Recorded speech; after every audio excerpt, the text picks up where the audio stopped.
Langkah pertama, penentuan ideal.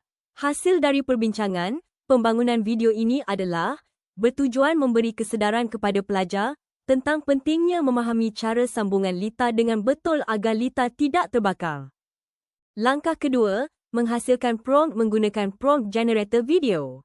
Menggunakan generator ini, proses mendapatkan prompt adalah sangat mudah dan menjimatkan masa. Langkah ketiga, create storyboard dengan beberapa scene, visual dan audio. Seterusnya, langkah keempat, pilih apps AI video. Kami memilih Google Vid, VEO 3.1 dan Canva untuk penghasilan video.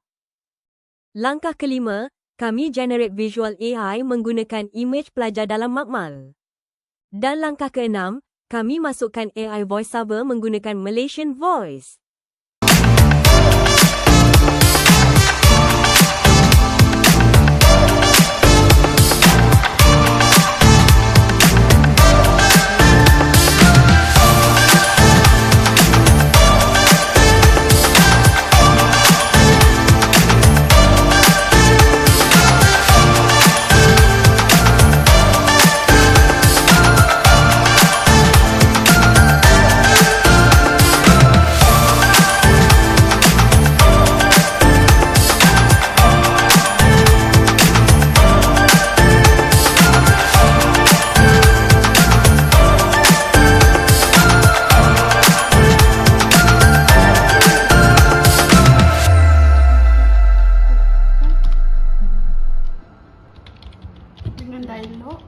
Langkah seterusnya, penghasilan subtitle automatik.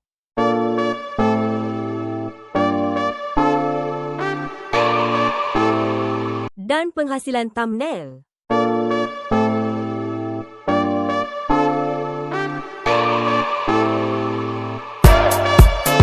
Akhir sekali, ekspor video dengan format MP4 dan 1080 pixel HD.